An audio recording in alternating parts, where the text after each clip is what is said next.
Selamat sore pemirsa, seputar info kembali hadir di tengah-tengah aktivitas Anda bersama saya Remida Situmorang dengan NIM 253010301035 akan menyampaikan materi pada hari ini terkait dengan manajemen. Senin 20 Oktober 2025. Dalam berita kali ini kita akan membahas tentang 6 topik dalam pembelajaran manajemen. Yang pertama ada perkembangan teori manajemen, yang kedua ada pengaruh manajemen terhadap lingkungan, dan yang ketiga ada proses perencanaan dan penetapan tujuan organisasi. Yang keempat ada perencanaan dan pengambilan keputusan. Yang kelima ada struktur organisasi, koordinasi dan rentang manajemen. Yang terakhir ada pengorganisasian distribusi wewenang dan manajemen sumber daya manusia. Baik, sebelum kita masuk ke topik tersebut, terlebih dahulu kita mengetahui apa itu manajemen. Jadi, manajemen itu sendiri adalah suatu rangkaian kegiatan dimulai dari kegiatan merencanakan, melaksanakan, mengkoordinasikan, mengendalikan, mengarahkan untuk mencapai tujuan organisasi secara efisien dan efektif. Adapun prinsip manajemen itu sendiri ada efisiensi, efektivitas, kepemimpinan, dan keterlibatan. Yang kedua ada jenis manajemen itu ada strategis, operasional, sumber daya manusia, dan keuangan. Kemudian teori manajemen itu ada dua, yang pertama teori klasik dan teori non-klasik.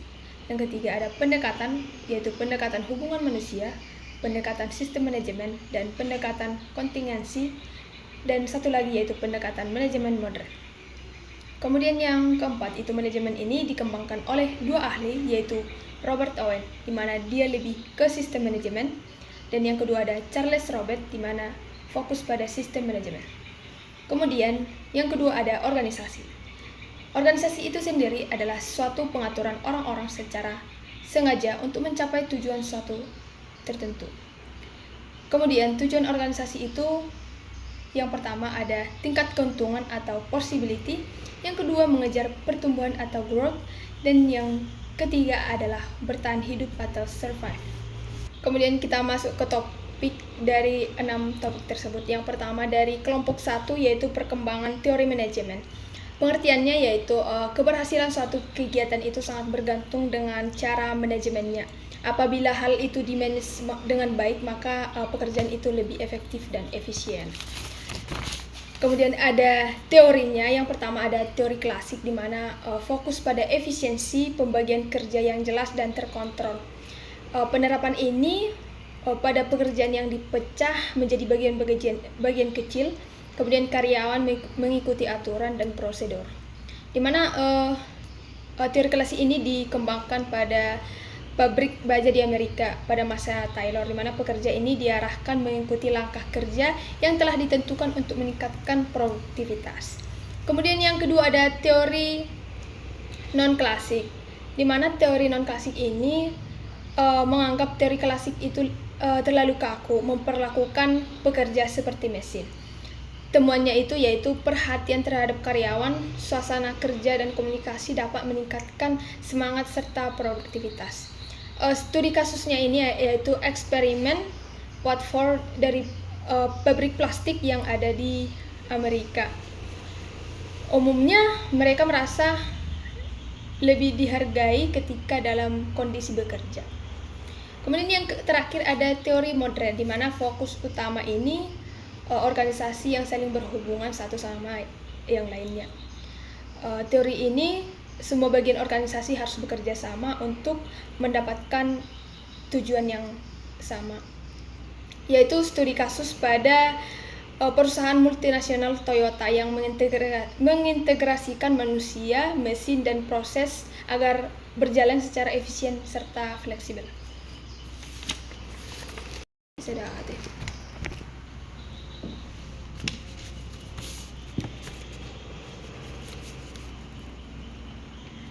Kemudian kelompok 2 membahas tentang pengaruh manajemen terhadap lingkungan. Sebelumnya kita akan mengetahui apa itu manajemen lingkungan. Jadi manajemen lingkungan itu adalah proses pengelolaan dan pengendalian dampak lingkungan yang dihasilkan oleh kegiatan manusia, organisasi, atau perusahaan. Alat yang digunakan dan metode yang digunakan untuk membantu mencapai tujuan manajemen ini. Yang pertama ada ISO 14001, di mana alat ini adalah standar internasional yang sistem manajemen lingkungannya itu dirancang oleh perusahaan dan organisasi untuk manajemen lingkungan mereka. Yang kedua ada analisis siklus hidup atau LCA, di mana alat ini adalah suatu pendekatan sistematis untuk menilai beban lingkungan yang terkait dengan suatu produk, proses, dan sistem. Yang ketiga ada teknologi hijau. Alat ini adalah berfokus pada pengembangan dan penerapan teknologi yang minim dampak negatif terhadap lingkungan. Alat dan metode ini digunakan oleh suatu perusahaan, manusia, atau organisasi, tapi memiliki dampak. Yang pertama ada dampak positif, yaitu meningkatkan kualitas hidup. Yang kedua, pemanfaatan sumber daya berkelanjutan. Dan yang ketiga ada efisiensi biaya dan energi.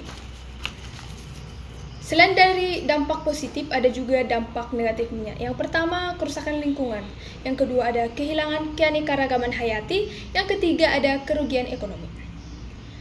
Kemudian dari penjelasan ini ada tokoh ahli teori. Yang pertama Elton Mayo, dia menghubungkan hubungan antara manusia. Melalui eksperimennya, Hawthorne menunjukkan bahwa perhatian dan perlakuan personal meningkatkan produktivitas. Adapun studi kasusnya itu yaitu yang pertama perusahaan atau Toyota Motor Corporation, di mana menerapkan ISO 14001 dengan mengintegrasikan prinsip-prinsip lingkungan ke dalam aspek operasional. Hasilnya adalah jejak karbon menurun, meningkatkan efisiensi penggunaan sumber daya dan penghematan biaya operasional. Baik, kita masuk kepada kelompok 3 yang membahas tentang proses perencanaan dan penetapan tujuan organisasi. Sebelumnya, kita akan mengetahui apa itu perencanaan. Perencanaan itu adalah proses dalam manajemen yang melibatkan penentuan tujuan organisasi serta cara terbaik untuk mencapainya. Adapun tujuan perencanaan itu ada memberikan arah dan pedoman bagi organisasi, mengurangi ketidakpastian di masa depan, menghemat sumber daya alam, kemudian menjadi standar evaluasi pencapaiannya.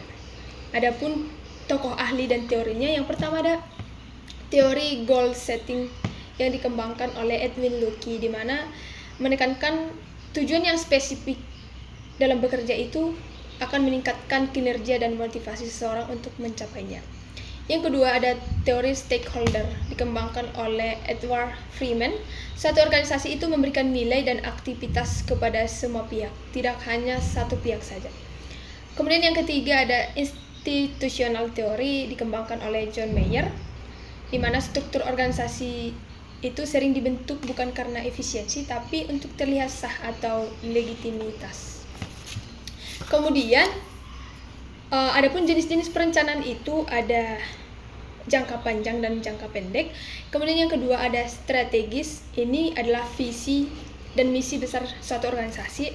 Kemudian yang ketiga ada taktis, ini adalah strategi unit yang dimiliki oleh per divisi. Kemudian yang terakhir ada operasional atau aktivitas harian.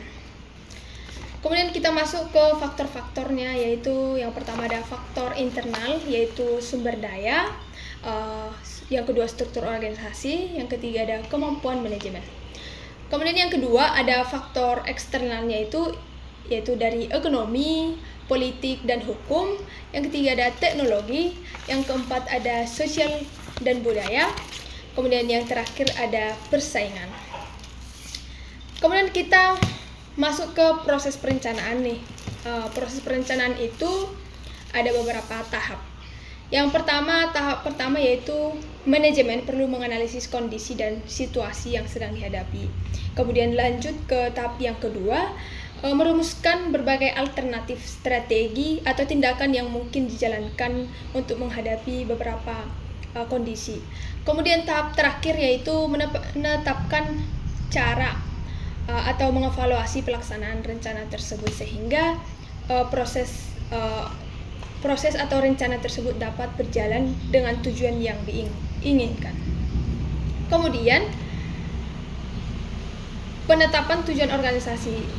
Nah, itu Penetapan tujuan organisasi itu adalah proses menentukan arah dan sasaran yang jadi domain seluruh aktivitas organisasi. Nah, dengan tujuan yang jelas, itu berfungsi sebagai dasar perencanaan, mengambil keputusan, serta ukuran kerja, sehingga setiap anggota itu memiliki panduan yang sama atau pekerjaan yang sama. Kemudian, studi kasus ini dapat kita lihat pada salah satunya yaitu perusahaan Gojek. Gojek ini adalah salah satu perusahaan yang sudah sangat familiar di beberapa orang dan termasuk salah satu di Indonesia. Mereka itu menetapkan suatu perencanaan. Yang pertama dengan menetapkan tujuan. Nah, Gojek ini menjadi salah satu super app di Asia Tenggara, super cepat.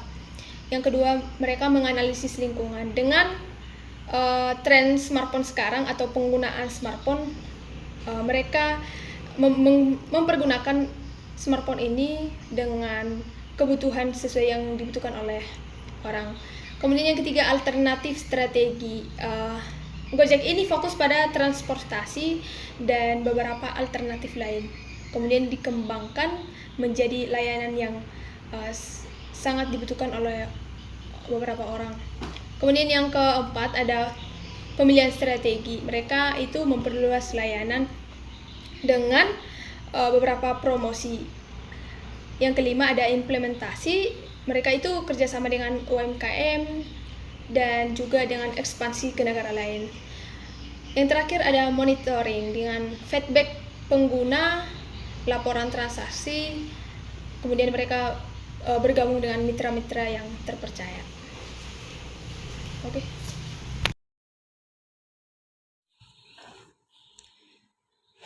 Kemudian kita masuk ke topik perencanaan dan pengambilan keputusan dari kelompok 4. Perencanaan itu adalah salah satu menentukan langkah untuk mencapai suatu tujuan. Yang kedua, pengambilan keputusan adalah memilih alternatif terbaik dari beberapa pilihan untuk menyelesaikan masalah. Kemudian, keputusan itu adalah kemampuan memprediksi, menghitung biaya, komunikasi, dan analisis kinerja. Adapun jenis-jenis keputusan ada dua, yang diprogram, yaitu rutin atau berdasarkan aturan. Kemudian yang tidak diprogram itu adalah situasi baru, unik, butuh analisis khusus. Proses pengambilan keputusan ada identifikasi masalah, tentukan dan urutkan kriteria, kembangkan alternatif, evaluasi dan nilai risiko, pilih alternatif terbaik, dan laksanakan keputusan. Kemudian gaya pengambilan keputusan yaitu mengarahkan inilah secara cepat dan rasional. Yang kedua analitis yaitu secara hati-hati berdasarkan data. Yang ketiga ada konseptual secara kreatif dan berpikir secara luas. Yang keempat atau yang terakhir adalah perilaku secara berorientasi pada hubungan sosial. Hambatan dalam pengambilan keputusan, yang pertama terlalu banyak berpikir. Yang kedua tergesa-gesa mengambil keputusan. Yang ketiga, takut akibat keputusan. Yang terakhir, menunda tindakan. Kemudian, jika keputusan gagal, maka ada alternatif yang perlu dilakukan. Yang pertama ada sadari kegagalan. Yang kedua ada analisis penyebab dari kegagalan tersebut atau mundur secara sejenak. Kemudian ganti pelaksana atau ubah strategi dalam pengambilan keputusan. Kita dapat mengambil salah satu studi kasus yaitu PT KAI atau salah satu perusahaan yang bergerak di bidang transportasi. Mereka mengambil keputusan secara menggunakan digitalisasi untuk meningkatkan efisiensi dan kepuasan pelanggan. Jadi kesimpulannya yaitu pengambilan keputusan itu adalah salah satu fungsi penting dalam manajemen yang menentukan keberhasilan organisasi. Proses yang baik itu akan menghasilkan suatu keputusan yang efektif dan efisien sesuai dengan tujuan masing-masing suatu organisasi. Kemudian kita masuk kepada kelompok 5, yaitu membahas tentang struktur organisasi, koordinasi, dan rentang manajemen. Struktur organisasi itu adalah kerangka pembagian tugas, wewenang, dan tanggung jawab antar individu untuk mencapai tujuan bersama. Adapun teorinya, yang pertama ada teori klasik, ini bersifat kaku, menekankan efisiensi dan struktur mekanistik. Yang kedua ada teori human relation atau neoklasik, di mana menekankan hubungan manusia dan kebutuhan sosial karyawan. Kemudian ada dimensi struktur organisasi. Yang pertama rentang kendali, sentralisasi, formalisasi, dan departementasi. Kemudian masuk ke unsur-unsur struktur organisasi. Yang pertama ada spesialisasi kegiatan, kemudian standarisasi, koordinasi, sentralisasi, dan desentralisasi, dan yang terakhir ada ukuran satuan kerja. Nah, kemudian masuk ke faktor yang menentukan perancangan struktur, yaitu strategi organisasi, teknologi yang digunakan, anggota organisasi, ukuran organisasi. Kemudian ada fungsi struktur organisasi itu ada kejelasan hubungan dan tanggung jawab. Yang kedua ada kejelasan kedudukan, dan yang ketiga ada pengawasan dan pengendalian yang efektif. Koordinasi adalah proses mengintegrasikan tujuan dan kegiatan antar bagian organisasi agar selaras dan efisien. Tanpa koordinasi itu kegiatan organisasi itu tidak dapat berjalan menjadi terarah atau mencapai tujuan. Tipe koordinasi ada dua. Yang pertama vertikal, dari atasan ke bawahan. Kemudian yang horizontal itu dari bagian yang setingkat. Kemudian ada sifat koordinasi itu bersifat dinamis, menekankan pandangan menyeluruh, kemudian memelihara pekerjaan secara keseluruhan. Syarat koordinasi itu ada sense of cooperation atau kerjasama. Yang kedua ada relay atau persaingan sehat. Yang ketiga ada team spirit. Dan yang terakhir ada esprit de corps atau semangat korps. Kemudian ada pendekatan untuk koordinasi efektif, yaitu teknik manajemen dasar, meningkatkan koordinasi potensial, mengurangi kebutuhan koordinasi. Kemudian mekanisme koordinasi dasar itu ada hierarki manajerial, kemudian yang kedua ada rencana dan tujuan, dan terakhir aturan dan prosedur. Nah, kita masuk ke rentang manajemen. Rentang manajemen itu adalah jumlah bawahan yang dapat dikendalikan oleh manajer secara efektif. Rentang manajemen itu ada dua jenis. Yang pertama ada lebar, yaitu efisien tanpa pengawasan, tapi pengawasan bisa menurun. Kemudian yang kedua ada sempit, yaitu pengawasan efektif tapi kurang efisien. Faktor yang mempengaruhinya yaitu kesamaan fungsi, kemudian kedekatan geografis, tingkat pengawasan langsung, tingkat koordinasi, perencanaan yang dibutuhkan, dan bantuan organisasi bagi manajer. Kemudian kita masuk ke studi kasusnya. Itu yang pertama itu startup teknologi, di mana mereka itu menganalisis masalah koordinasi akibat struktur terlalu datar. Kemudian yang kedua ada rumah sakit sehat sejahtera. Ini struktur kompleks yang dengan banyak departemen. Yang ketiga ada manufaktur pakaian. Mereka menganalisis struktur fungsional untuk efisiensi produksi. Jadi kesimpulannya yaitu struktur organisasi, koordinasi, dan rentang manajemen ini saling berkaitan, di mana struktur organisasi menentukan pembagian kerja dan tanggung jawab, sedangkan koordinasi menyatukan kegiatan agar tujuan tercapai secara efisien, dan yang ketiga rentang manajemen yaitu menentukan efektivitas dan pengawasan. Demikian dari kelompok 5.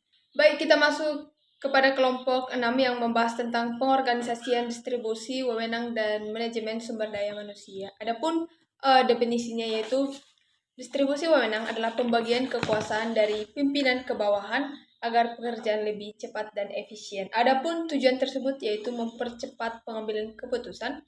Yang kedua, mengurangi beban pimpinan, meningkatkan motivasi dan tanggung jawab bawahan, kemudian mengembangkan kemampuan sumber daya manusia. Konsep dasarnya itu yang pertama delegasi, yaitu pemberian tugas dan wewenang kepada bawahannya. Yang kedua desentralisasi, ini pelimpahan lebih luas ke unit bawah. Yang ketiga akuntabilitas, di mana tanggung jawab akhir tetap di dalam pimpinan atau tugas akhir ada di pimpinan. Yang keempat ada keselarasan, yaitu wewenang harus sesuai dengan tugas. Terakhir ada batasan, harus jelas batasan atau sampai sejauh mana bawahan itu bertugas atau berwenang. Yang ketiga, jenis distribusi wewenang itu. Yang pertama berdasarkan pemusatan, yaitu sentralisasi, desentralisasi, dekonsentrasi, tugas pembantuan. Yang kedua berdasarkan bidang, ada fungsional dan teritorial. Yang ketiga ada berdasarkan hubungan. Ada tetap dan sementara. Kemudian ada manfaatnya. Manfaat yang pertama bagi pimpinan yaitu kerja lebih fokus dan efektif. Yang kedua bagi karyawan itu menambah keterampilan, motivasi, rasa bertanggung jawab dan menyiapkan calon pemimpin ke depan. Selain itu ada tantangan. Yang pertama, manajer itu enggan mendelegasikan atau memberikan pendapat kepada bawahannya. Yang kedua, bawahan belum siap. Yang ketiga, wewenang itu tidak jelas atau tidak terkoordinir dengan baik. Yang keempat, kurangnya sistem pendukung yang eksternal maupun internal. Yang keenam, ada integrasi dengan manajemen sumber daya manusia. Ini dilakukan melalui rekrutmen, pelatihan, manajemen kinerja, penghargaan, dan perencanaan karir agar pendelegasian ini berjalan efektif dan efisien. Adapun studi kasusnya itu dapat kita lihat pada PT Sejahtera Abadi ini mengalami masalah karena keputusan terpusat pada manajer. Akibatnya karyawan tidak berkembang dan produktivitas relatif menurun. Sehingga dapat kita ambil kesimpulan dari distribusi wewenang ini bahwa distribusi wewenang itu sangat penting untuk efisiensi kerja, pengembangan karyawan, dan kepercayaan antara pimpinan dan bawahan. Dengan pelatihan dan sistem yang baik, pendelegasian dapat berjalan efektif dan mendukung sehingga keberhasilan dapat dituju oleh organisasi. Demikian dari kelompok 6. Baik pemirsa, demikian pembahasan dari materi yang sudah saya sampaikan sehingga kita dapat menyimpulkan bahwa manajemen itu sangat penting karena menjadi kunci organisasi dapat berjalan teratur, efisiensi dalam penggunaan sumber daya alam atau manusia, terarah mencapai tujuan, dan yang terakhir meningkatkan kinerja dan kerjasama antara anggota. Demikian pemirsa, sampai jumpa dengan materi selanjutnya. Bye-bye.